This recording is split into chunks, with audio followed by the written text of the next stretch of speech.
So you see here, this is the product of an ice storm. When a whole bunch of freezing rain accumulates on the trees, and these skinny little saplings got weighed down by all the ice that was building up on them, and they bowed over.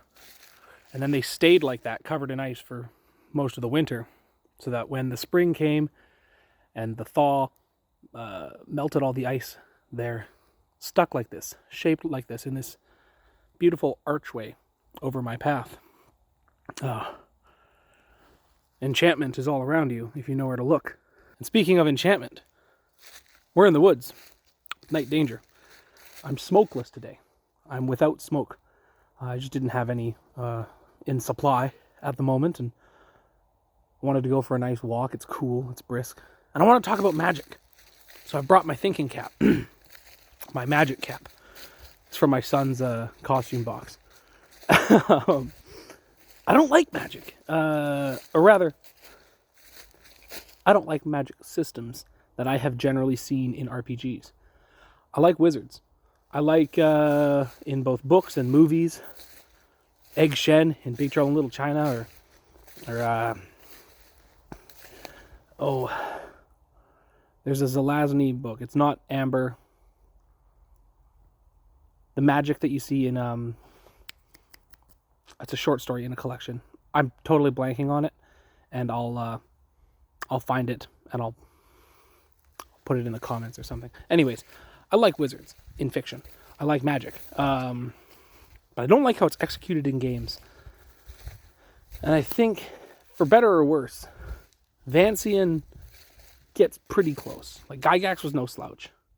And the magic, when actually done properly, and not the diluted press X to win formula that percolated into the modern iterations of the rules,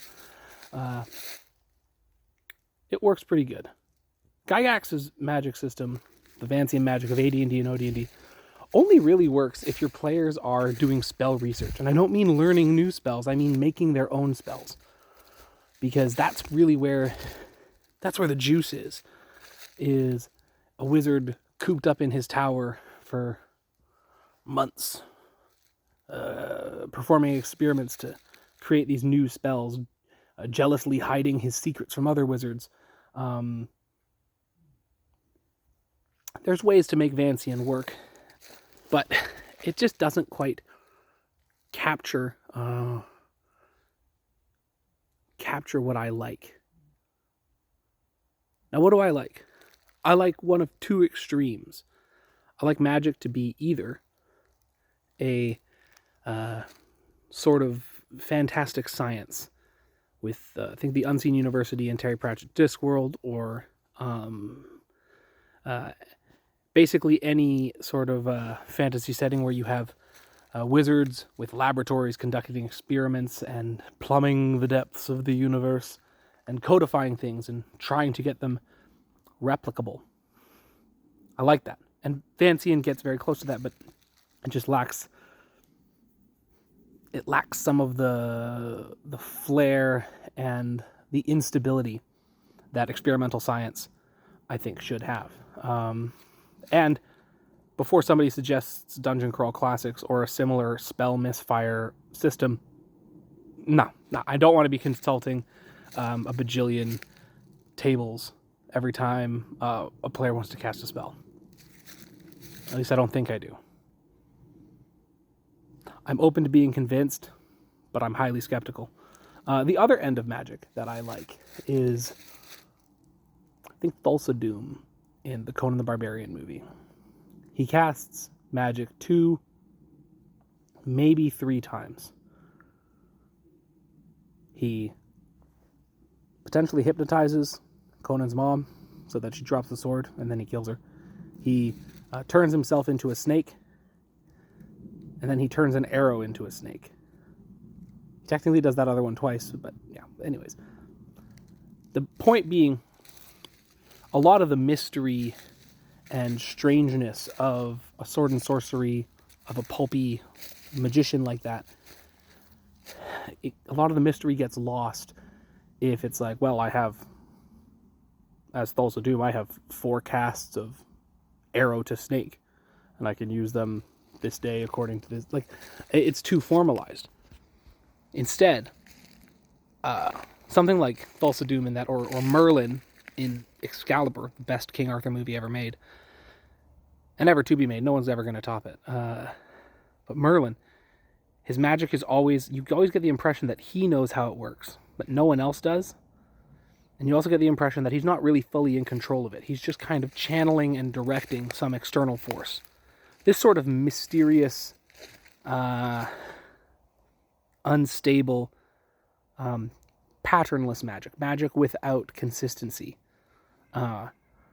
is very, very, it's difficult to mechanize in an RPG, because how are you going to mechanically and fairly use a system where anything can happen and basically nothing can happen the same way twice?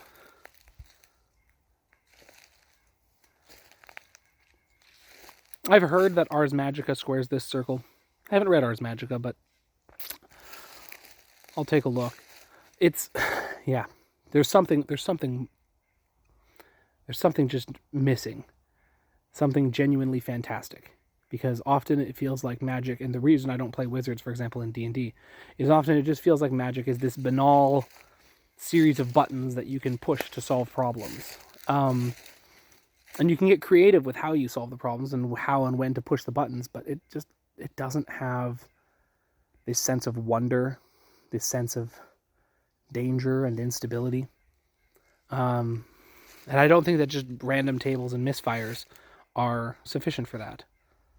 The one magic system that in an RPG that I really did quite like and loathe at the same time was in Carcosa, the OD&D supplement that everyone was scandalized by, because most of the spells require human sacrifice, and the rituals were graphic and shocking and horrible because the practitioners of magic in Carcosa are evil. Like, just undeniably, obviously, and blatantly evil. And the problem with trying to make magic evil in your fantasy setting, which is a great trope, it's a wonderful conceit that magic is evil. I love it. But trying to put it in your RPG is always tricky, because how do you keep players from hand-waving the evil, from hand-waving the terror, so that they can have cool powers? How do you make it actually cost the players something such that they will be hesitant to use it? And I think Carcosa does this by requiring human sacrifice. It's like, okay, yeah, you want magic? You can totally do that. Here's how it's done. Hope you're ready to have a lot of blood on your hand, a lot of innocent blood on your hand.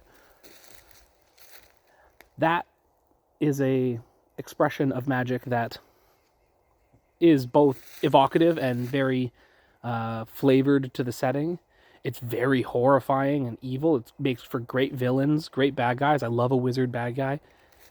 And it doesn't sanitize over the complexity and instability of magic for ease of play. I don't think magic should be easy for players, because then you start running into the sort of banality of magic of later editions of D&D, where everyone's got all these little magic. Magic is just everywhere. It's just kind of it's flavorless. When you don't have magic directly tied to like a cosmic moral force, it just becomes this kind of banal exercise. I don't know. This is a very rambly video. I haven't filmed in a little while. I've been mostly articulating my thoughts in the written form, and I'm not sure that it's yielding the same kinds of eureka moments that talking aloud does. I think walking and talking and being outside is definitely a more productive way to get my brain juices flowing than sitting at my desk, reading PDFs, arguing online. Now, the fall's here, the mosquitoes are gone. We're going to be outside more. Might return to this subject in a more formalized structure. But for now, this has just been Night Danger in the woods.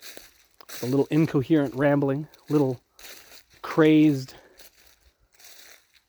speculation. Oh goodness.